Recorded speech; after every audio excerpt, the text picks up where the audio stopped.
안녕하세요. 용화쌤입니다. 본격적으로 정치를 배우기에 앞서 오늘은 정치의 의미와 정치의 기능을 간단히 살펴볼 건데요. 우리가 정치라는 용어를 국가의 통치 행위를 지칭할 때만 사용하지 않고 국가 간의 갈등을 설명하거나 여러 시민단체의 활동을 묘사할 때도 폭넓게 사용하는 이유가 뭘까요? 대부분의 사회 집단에는 그 집단 구성원 전체를 구속할 수 있는 공적인 의사결정 시스템이 존재하기 때문입니다. 그러한 공적인 의사결정 시스템을 우리는 정치라고 인식하기 때문에 꼭 국가가 아니더라도 다양한 사회 집단의 활동을 묘사할 때 정치라는 용어를 사용하는 거죠. 가령 학생들이 학급 회의를 통해 일과 중에는 스마트폰을 선생님께 제출하자는 결정을 내려서 학급 구성원 전체에 대한 구속력을 확보하게 되는 경우처럼 말입니다. 이는 정치를 넓은 의미에서 바라보는 관점에 해당되며 학술적으로는 집단 현상설이라는 고전적인 견해와 관련이 있습니다. 국가를 포함한 모든 사회 집단에서 이해관계의 대립과 갈등을 조정함으로써 사회적 희소가치를 배분하는 활동을 전부 정치활동으로 이해하는 관점이죠. 여기서 사회적 희소가치라는 말이 생소할 수도 있는데 희소가치라는 말 대신 희소자원이라는 말을 쓰기도 하고요. 결국 자원의 희소성을 뜻하는 거죠. 부와 권력과 명예라고 하는 대표적인 자원 외에도 가령 학급에서 자리 배치를 하거나 사물함 배정을 하거나 급식 순서를 정할 때와 같이 다수의 학생들이 원하는 자리, 원하는 사물함의 위치, 원하는 급식 순서와 같은 게 존재하잖아요. 그런 게 다 희소자원인 거죠. 사물함을 예로 들어 좀 더 자세히 살펴보자면 공적인 의사결정이 이루어지지 않을 경우 무질서하게 사물함을 사용하거나 좋은 위치에 사물함을 두고 다투는 학생들이 발생할 수도 있고, 그러면 지난 영상에서 살펴봤듯이 사적인 권력에 의존하여 이러한 다툼과 갈등이 해결될 텐데 이는 바람직한 상황이 아니죠. 그래서 사물함을 배정하는 공적인 의사결정이 필요해지는데, 가령 제비뽑기라는 방식에 모두가 동의한다면 1순위 뽑기권을 획득한 학생부터 가장 좋은 위치의 사물함을 가져가게 되면서 사물함이라는 희소자원이 공정하게 배분된다는 거죠. 당연하지만 여기서 꼭 제비뽑기라는 방식만이 정당한 것은 아닙니다. 어떤 방식이 됐든 구성원의 동의를 얻는다면 정당성을 획득하게 되는 거죠. 가령 디스크 때문에 허리를 숙일 수 없는 친구가 있어서 그 친구에게만 우선권을 줄 수도 있고, 제비뽑기가 아니라 선착순에 따라 배정할 수도 있겠죠. 반면 정치라는 활동을 정치 권력의 획득, 유지, 행사를 중심으로 바라보는 좁은 의미의 관점도 있습니다. 학술적으로는 국가에 의한 사회질서 유지 활동을 강조할 수밖에 없었던 근대 정치 사상가들의 논의에서 출발한 국가 현상설과 관련이 있으며, 물리적 강제력을 합법적으로 독점하고 있는 국가의 특수성을 강조하는 관점입니다. 자, 또 어려운 말이 나왔죠. 우리가 나중에 사회계약서를 다루며 살펴보겠지만 일단 근대 사회는 내전과 전쟁 등이 끊이질 않는 불안정한 사회였고, 그러다 보니 개인의 생존과 안전을 확보하는 것이 가장 시급한 과제였습니다. 따라서 강력한 상비군이나 경찰력과 같은 물리적인 강제력을 동원해서 사회 질서를 안정시켜 나가는 게 국가의 역할로서 강조됐다는 얘기고요. 물리적인 강제력을 합법적으로 독점한다는 얘기는 물리적인 강제력이 폭력이거든요. 힘으로 강제한다는 얘기니까.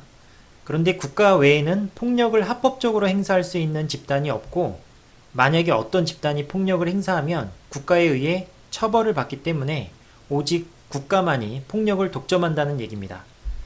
바로 이러한 점이 다른 사회 집단과 구별되는 국가만의 특수성인 거죠. 폭력이라는 말의 부정적인 어감 때문에 국가가 폭력을 독점한다는 표현이 다소 낯설게 들릴 수도 있어요. 그런데 가령 범죄를 저지르면 국가는 경찰력을 동원해서 피의자를 압수, 수색, 체포, 구속해서 수사활동을 진행하잖아요. 압수하고 수색하고 연행하고 체포하고 구속하는 것들이 전부 다 합법적인 폭력을 행사하는 과정인 거죠. 강제로 끌고 가고 가두는 것들은 그 형식을 놓고 보면 다 폭력이거든요. 게다가 우리나라만의 불행한 역사는 아니지만 불법적으로 국가 권력을 찬탈한 군부 집단이 선량한 시민을 향해 무력을 행사했던 사례도 있으니까요. 물론 그 경우에는 실질적인 합법성을 갖추지 못한 폭력이 되겠지만 어쨌든 분명한 것은 오직 국가만이 합법적으로 폭력을 행사할 수 있다는 사실에 있는 거죠. 정치 권력은 정치 공동체 전체를 강제할 수 있는 권력, 즉 강제력을 의미하는데, 강제력의 마지막 단계가 방금 얘기했던 물리적인 강제력, 즉 폭력일 수밖에 없거든요. 최근 코로나19 팬데믹 국면에서 볼 수 있었던 인도 사례를 예로 들면, 우리나라는 코로나19 방역 모범 국가라 사회적 거리두기만으로도 최근 확진자 수가 꾸준히 줄어들었죠. 그런데 해외 대부분의 나라는 방역에 실패하면서 아예 이동 자체를 제한하는 조치를 많이 취했습니다. 인도도 마찬가지였는데, 사람들의 이동의 자유를 제한하는 것 자체가 이미 강제력이 행사되고 있다는 걸 의미하죠. 강제로 움직이지 못하게 하는 거니까.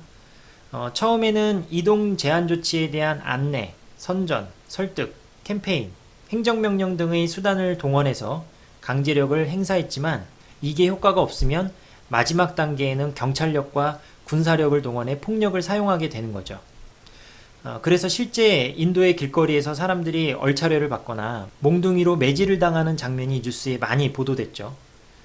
정치 권력이라는 것은 이런 겁니다. 최후에는 물리적인 강제력까지 동원해서 정치 공동체를 강제할 수 있는 특수한 권력을 의미하죠. 그래서 국가가 일반적인 사회 집단과 다른 특수성을 지녔다는 겁니다. 정치를 한 사회의 가치들을 권위적으로 배분하는 활동으로 바라보는 정치학자 데이비드 이스턴의 정의에서도 알 수 있듯이, 현대 정치학은 정치를 넓은 의미의 관점에서 바라보고 있습니다. 즉, 국가를 포함한 모든 사회 집단에서 보편적으로 정치 현상을 발견할 수 있다는 거죠. 그럼에도 불구하고 좁은 의미에서 정치를 바라보는 관점이 우리에게 던져주는 시사점은 무엇일까요? 즉, 정치 활동 자체는 넓은 의미로 이해하더라도 국가라는 집단의 특수성과 정치 권력의 속성은 우리가 정확히 이해하고 있어야 한다는 거죠. 국가는 다른 집단과 달리 폭력을 독점하고 있는 특수한 집단이고, 정치 권력이란 최후의 순간에 이 폭력을 동원할 수 있는 힘이라고 했을 때, 국가에서 나타나는 정치 활동은 경우에 따라 매우 파국적인 상황으로 치닫게 될 수도 있기 때문입니다. 국가를 운영하는 통치 집단이 부패하거나 정치 권력이 남용되는 순간, 다른 사회 집단에서의 정치적 의사결정이 잘못 이루어지는 경우와 비교할 수 없을 정도로 시민의 자유와 권리가 매우 광범위하게 침해될 수도 있다는 사실을 우리가 한시도 잊어서는 안 되기 때문이고요. 국가가 폭력을 앞세워 얼마든지 시민을 적으로 몰아세우거나 탄압할 수도 있다는 경각심을 명확하게 인식하는 것이 중요합니다.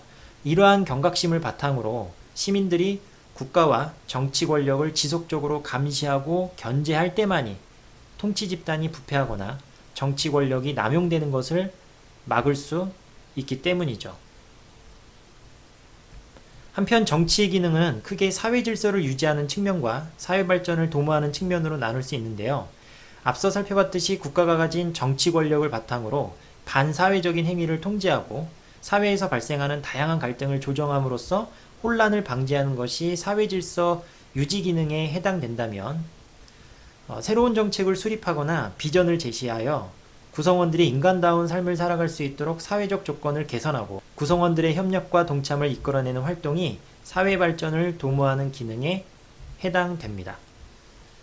자, 지금까지 정치의 의미와 기능을 간단하게 살펴봤고요. 오늘 수업은 이것으로 마치겠습니다.